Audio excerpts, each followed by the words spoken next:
नमस्कार। आप देख रहे हैं रुद्रा समाचार। आपको अगर ये वीडियो पसंद आए तो चैनल को सब्सक्राइब और लाइक जरूर करें। तो आज हम बात कर रहे हैं उस सियासी तूफान की जिसने पूरी दुनिया की नींव हिला दी है। सवाल एकदम सीधा है, क्या सच में डोनाल्ड ट्रंप का वो पावर का खेल, क्या ईरान के साथ जंग ने ट्रंप की वो कुर्सी हिला दी है? ये युद्ध अब मिसाइलों से ज़्यादा ट्रंप की राजनीति को निशाना बना रहा है। तो अमेरिका की सुपर पावर वाली छवि को क्या पहली बार किसी देश से इतनी बड़ी चुनौती मिल रही है? तो आपको हम बता रहे हैं, अब सिर्फ जंग की नहीं है, ये जंग हालात अब पूरी दुनिया की पॉलिटिक्स की बन चुकी है। ईरान और इजराइल अमेरिका के बीच जो टकराव चल रहा है वो अब सीमाओं से निकलकर सीधे जनता के मूड और सत्ता के संतुलन तक पहुंच चुका है। ट्रंप बार बार दावा कर रहे हैं कि हम जल्द ही जंग को खत्म कर देंगे, लेकिन जो तस्वीर सामने आ रही है वो कहानी ही कुछ और कह रही है। ईरान ने तो यहाँ तक साफ कह दिया है कि ना हम झुकेंगे और ना ही हम रुकेंगे, हम तो सीधा रेस करेंगे और कम से कम बहुत तेज दौड़ेंगे। तो ये सीधी बात है जो सीधा अमेरिका को दबाव में ला रही है। तो ऐसे में सवाल उठ रहा है, क्या ट्रंप की रणनीति फेल हो गई है? क्या वो इस जंग को गलत समझ बैठे थे? क्या ये वही गलती है जो पहले भी अमेरिका इराक और लीबिया में कर चुका है? अब जरा इस पूरे खेल को आप दिमाग शांत करके देखिए। हम बात कर रहे हैं उस अहम मोर्चे पर, जरा पीछे जाकर नजर डालिए। वो एक उसी चीज की बात कर रहे हैं जिस पर आज पूरी दुनिया की निगाह है। हम बात कर रहे हैं स्ट्रेट ऑफ हार्मुज की। ये वो जगह है जहां से दुनिया के तेल का बहुत बड़ा हिस्सा गुजरता है और आज यही रास्ता पूरी दुनिया की धड़कन बन चुका है। और ईरान ने साफ साफ कह दिया है कि इस पर उसी का कंट्रोल रहना चाहिए। अगर अमेरिका या इजराइल ने दबाव बनाया तो हालात हम बिगाड़ सकते हैं। तो सोचिए, अगर ये रास्ता बंद हो जाता है तो सिर्फ मिडिल ईस्ट ही नहीं बल्कि पूरी दुनिया में तेल का बहुत बड़ा संकट खड़ा हो जाएगा और भारत जैसे देश पर तो इसका सीधा असर पड़ेगा, जहां सबसे ज़्यादा तेल इसी रास्ते से आता है। और यही वजह है कि ये जंग अब सिर्फ 2-3 देशों का नहीं रहा, ये जंग अब पूरी दुनिया की अर्थव्यवस्था को हिलाने वाला बन चुका है। अब हम बात करते हैं डोनाल्ड ट्रंप की पॉलिटिक्स की। तो हालिया सर्वे में बड़ा झटका सामने आया है। उनकी अप्रूवल रेटिंग लगातार गिर रही है और जनता का भरोसा कम हो रहा है। और ये वही जनता है जिसने उन्हें अमेरिका फर्स्ट के नाम पर सत्ता में पहुंचाया था, लेकिन आज वही जनता डोनाल्ड ट्रंप से चीख चीख कर सवाल पूछ रही है कि आखिर ये जंग क्यों और किसके लिए? क्या ये सुरक्षा के लिए है या फिर तेल के लिए? क्या ये शांति लाएगी या फिर ताकत दिखाएगी? तो सबसे बड़ा सवाल यही है, इस जंग की कीमत क्या अमेरिका की आम जनता को भी चुकानी पड़ेगी? क्योंकि जैसे जैसे तेल के दाम बढ़ रहे हैं वैसे वैसे महंगाई भी बढ़ रही है और इसका सीधा असर आम लोगों की जेब पर पड़ रहा है।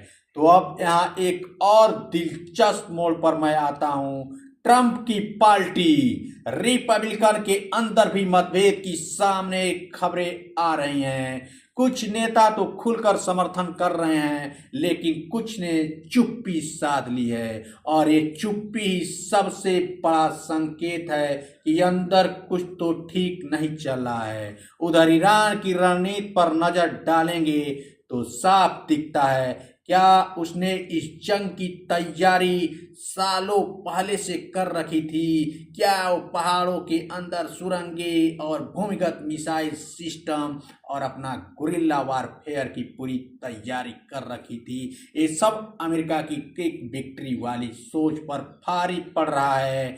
IRGC के जवान हर मोर्चे पर तैयार हैं और यही वजह है कि अमेरिका के लिए जमीन पर उतरना आसान नहीं है और एक्सपर्टों का मानना है कि ये जंग अब जल्दी खत्म होने वाली नहीं है, बल्कि बहुत लंबी चल सकती है और जितनी लंबी चलेगी उतना ही ज़्यादा नुकसान दोनों देशों के साथ साथ दुनिया को भी उठाने पड़ेगा।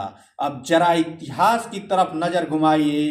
इराक में क्या हुआ, लीबिया में क्या हुआ, हर जगह शुरुआत में तेज हमले हुए, फिर सत्ता बदली गई और आखिर में वहां के संसाधनों पर कब्जा कर लिया गया।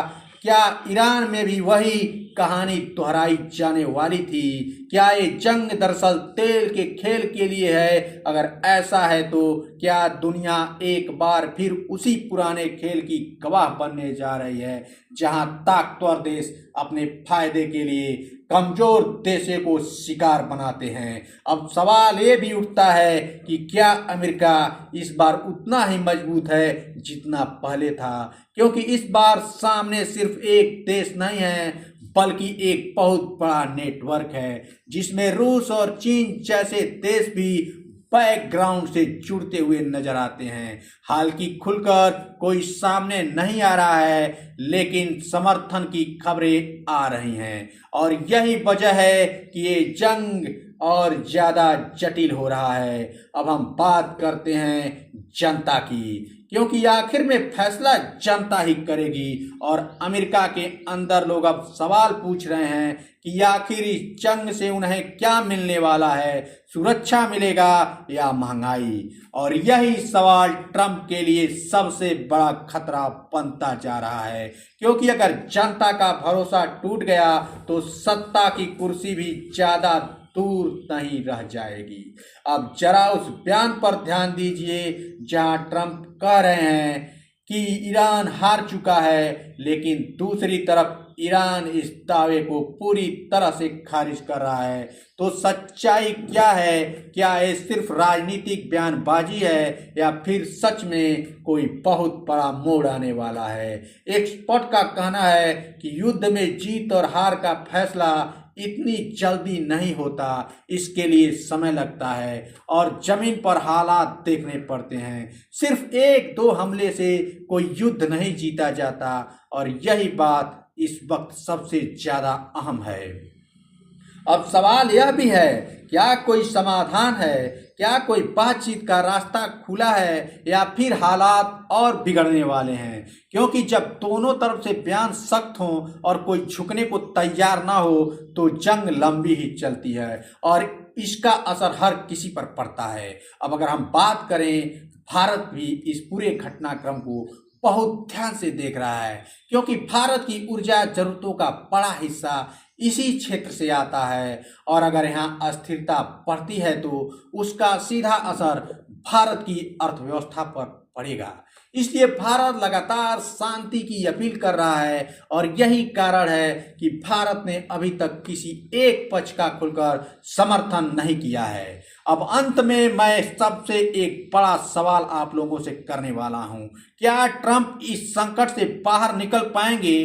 क्या उनकी रणनीति सफल होगी या फिर ये जंग उनकी राजनीतिक करियर का टर्निंग पॉइंट साबित होगी? और क्या ईरान इस बार इतिहास बदलने जा रहा है? ये सवाल आज हर किसी के मन में है और जवाब आने वाला वक्त ही देगा। लेकिन इतना तो तय है कि ये जंग सिर्फ सीमाओं तक सीमित नहीं रहेगा, इसका असर आने वाले कई सालों तक पूरी दुनिया पर देखने को मिलेगा। और इसी के साथ आज की इस बड़ी बहस में हम अपने खास मेहमानों से भी जानेंगे कि आप लोगों की क्या राय है। प्लीज अगर आप लोगों को ये वीडियो पसंद आए तो चैनल को सब्सक्राइब करें, लाइक करें, कम से कम एक कमेंट तो जरूर करें। नमस्कार।